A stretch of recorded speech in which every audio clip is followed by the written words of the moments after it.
Hello students, अभी हम class 10th maths 1 practice set 1.5 का के क्वेश्चंस देखने वाले हैं। उसमें सबसे पहले हम पहला वाला क्वेश्चंस देखेंगे। ठीक है, अब देखिए ये वर्ड प्रॉब्लम है। ठीक है, इसको किस तरह से सॉल्व करते हैं ध्यान से देखेंगे। ठीक है, पहला क्वेश्चन सॉल्व करते हैं। अब ध्यान से पहले पढ़ना होता है इसको। ठीक है, देखिए 2 नंबर डिफर बाय 3।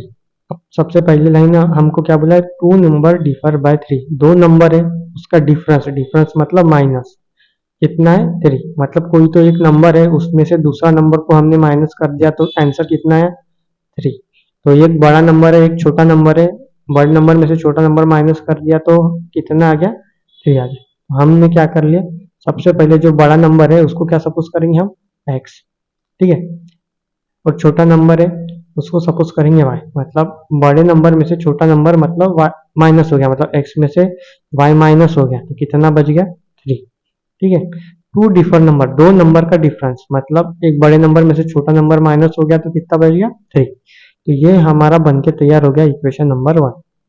अब दूसरी लाइन पढ़ते हैं, द सम, सम बोला है, सम मतलब प्लस, मतलब यहाँ पे क्या आ जाएगा plus of twice the smaller number. क्या बोला है, twice the smaller number. Smaller number कौन सा हमारा y है, तो उसको कर देंगे ट्वाइस।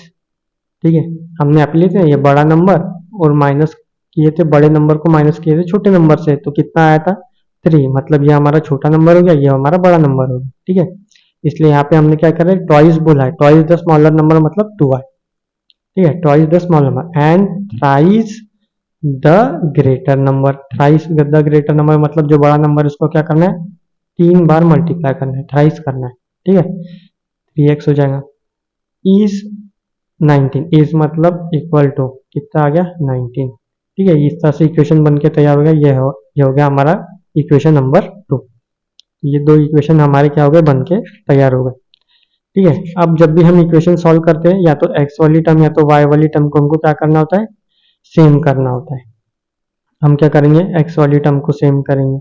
अब यहाँ पे कितने नंबर है, यहाँ पे 3 है, तो यहाँ पे भी हमको कितना लाना है 3 लाना है। ठीक है, 3 लाने के लिए हमको क्या करना होगा, मल्टीप्लाई करना होगा इक्वेशन नंबर 1 को 3 से। ठीक है, तो लिख लिख ले, ऐसे ऐसे लिखना होता है, मल्टीप्लाई इक्वेशन 1 बाय 3। इक्वेशन 1 को 3 से मल्टीप्लाई कर देंगे तो ये हो जाएगा 3x minus 3y is equal to 3 into 3 कितना हो जाएगा 9। तो ये नया इक्वेशन बन करके तैयार हो गया इक्वेशन नंबर 3। अब ध्यान दो, इक्वेशन नंबर 2 में भी यहाँ भी 3 है, यहाँ पे भी क्या है 3। ठीक है, और साइन दोनों की क्या है प्लस। अब पिछले वीडियो में मैंने बताया था कि जब भी साइन प्लस प्लस या तो माइनस माइनस हो तो हमको क्या करना होता है, सब्सट्रैक्शन। क्या होता है, सब्सट्रैक्शन करना होता है। ठीक है, इक्वेशन का क्या करना होता है सब्सट्रैक्शन। अब ये दोनों प्लस प्लस है तो हमको क्या करना पड़ेगा, इक्वेशन का सब्सट्रैक्शन करना होगा। या तो प्लस माइनस या तो माइनस प्लस हुआ, मतलब यहाँ पे जैसे प्लस प्लस है तो यहाँ प्लस माइनस या तो माइनस प्लस हुआ तो हमको क्या करना होगा एडिशन। ठीक है, एडिशन करना होगा इक्वेशन का, पर यहाँ पर क्या है प्लस प्लस है तो हम क्या करेंगे सब्सट्रैक्शन करेंगे। तो लिख देते हैं सब्सट्रैक्ट इक्वेशन 2 एंड इक्वेशन 3। ठीक है, जो दो इक्वेशन के बारे में सब्सट्रैक्ट करना है उसको पहले हम इस तरह से लिखेंगे, फिर आ जाएगा यहाँ पे इक्वेशन आ जाएगा 3x plus 2y is equal to 19। ये हो गया इक्वेशन नंबर 2। और ये हो जाएगा 3x minus 3y equal to 9। ये हो जाएगा इक्वेशन नंबर 3। दोनों को करना है हमें सब्सट्रैक्ट।